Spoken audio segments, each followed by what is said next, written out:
नमस्कार, आप देख रहे हैं न्यूज 18 बिहार झारखंड। मैं हूं आपके साथ रुचिका राज। पश्चिम बंगाल के दुर्गापुर में मेडिकल छात्रा से हुई सामूहिक बलात्कार की घटना ने पूरे देश को झकझोर कर रख दिया। उड़ीसा के बालासोर की रहने वाली पीड़िता बीते शुक्रवार रात अपने दोस्त के साथ कॉलेज परिसर के बाहर खड़ी थी। तभी 5 युवकों ने उसे अगवा कर उसके साथ दरिंदगी की और उसके दरिंदगी का शिकार बना लिया, जिसके बाद उसे मुंह बंद कर रखने के लिए आरोपियों ने 5,000 रुपए का ऑफर भी दिया। पीड़िता ने डर की वजह से पहले मारपीट की शिकायत की, लेकिन पुलिस जांच के दौरान गैंगरेप की बात सामने आई, जिसके बाद इस मामले ने देखते ही देखते तुल पकड़ लिया।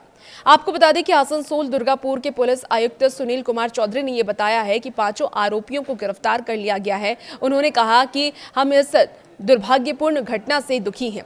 हमने पीड़िता के परिवार को भरोसा दिलाया है कि न्याय जरूर मिलेगा। उन्हें हमारी ओर से सुरक्षा का प्रस्ताव भी दिया गया था, लेकिन उन्होंने लेने से इनकार कर दिया। 3 आरोपियों को 12 अक्टूबर को गिरफ्तार कर अदालत में पेश किया गया, जहां उन्हें 10 दिन की पुलिस हिरासत में भेजा गया। सोमवार को पकड़े गए 2 आरोपियों को 9 दिन की पुलिस रिमांड पर भेजा गया है। पुलिस सूत्रों के अनुसार पीड़िता ने सबसे पहले कॉलेज प्रशासन को 3-4 लाइन का एक छोटा सा लिखित बयान दिया था, और उस बयान में उसने बस इतना लिखा था कि वो अपने एक दोस्त के साथ कैंपस के बाहर टहल रही थी, तभी कुछ लोगों ने उन्हें घेर कर उसके साथ मारपीट की। कॉलेज प्रशासन ने तुरंत पुलिस को इस बात की सूचना दी और इस बयान के आधार पर केस दर्ज करने के बाद देर रात जांच शुरू कर दी गई। शुरुआती छानबीन में पुलिस को यह पता चला कि यह वारदात बीते शुक्रवार की रात के 8 से 8:45 के बीच में हुई है। पहले 3 युवकों ने छात्रा को घेर लिया। जब उसने मदद के लिए अपने दोस्तों को फोन करने की कोशिश की तो उसका मोबाइल छीन लिया गया, और इसके बाद 2 और लोग मौके पर पहुंच गए। 5 ने मिलकर के उसे अगवा कर लिया और इसके बाद पास के जंगल में ले गए, जहां उसके साथ सामूहिक दुष्कर्म किया गया। इसके बाद आरोपियों ने छात्रा को धमकाते हुए ये कहा कि यदि वो किसी को कुछ बताए बिना चुपचाप चली जाएगी तो उसे 5,000 रुपए दिए जाएंगे।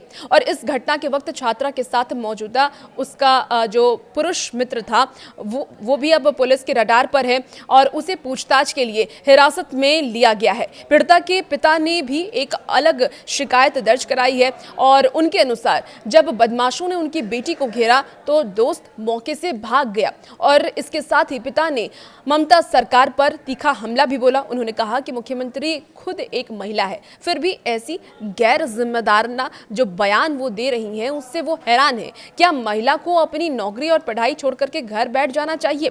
ऐसा लगता है कि बंगाल में औरंगजेब का शासन चल रहा है। मैं अपनी बेटी को वापस उड़ीसा ले जाना चाहता हूं। हमें डर है कि कोई उसकी हत्या ना कर दे। उसकी जान पहले है, करियर बाद में है। इस घटना ने सियासी भूचाल भी मचा दिया है। देखिए, बीजेपी ने दुर्गापुर में 6 दिवसीय धरना शुरू कर दिया है। विपक्ष के नेता शुभेंदु अधिकारी ने आरोप लगाया है कि गिरफ्तार आरोपियों में से एक तृणमूल कांग्रेस से जुड़ा है और दुर्गापुर नगर निगम में अनुबंध पर काम करता है, और उसके पिता ममता सरकार में मंत्री हैं।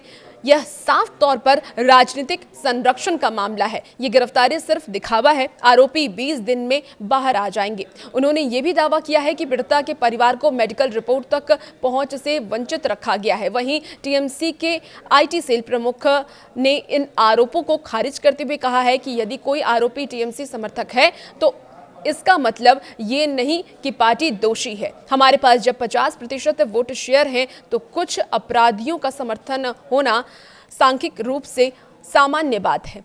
तो देखिए, टीएमसी की तरफ से अलग ही दलील दी जा रही है, लेकिन बीजेपी ने कई गंभीर आरोप टीएमसी पर अब इस घटना को लेकर के लगा दिए हैं। लेकिन ममता बनर्जी ने जिस तरीके का बयान दिया वो बेहद ही शर्मनाक पूर्ण बताया जा रहा है, क्योंकि खुद एक महिला है और महिलाओं की सुरक्षा को लेकर के उनको लॉ एंड ऑर्डर को और मजबूत करना चाहिए, ना कि लड़कियों को घर से बाहर निकलने से रोकना चाहिए। हालांकि उनके पिता ने इस बात पर आपत्ति भी, जो पीड़िता के पिता हैं, उन्होंने दर्ज की है। उन्होंने कहा है कि ये बेहद ही शर्मनाकपूर्ण है और मैं अपनी बेटी को वापस उड़ीसा लाना चाहता हूं, क्योंकि उसकी जान को खतरा भी हो सकता है। अब देखना होगा कि पुलिस की तरफ से क्या कुछ कार्रवाई आरोपियों को लेकर के की जाती है, और इसके साथ ही महिला को सुरक्षा को लेकर के ममता सरकार क्या कदम आने वाले वक्त में उठाती है। और भी ऐसी वीडियोज के लिए बनी रहिए न्यूज 18 बिहार झारखंड के साथ।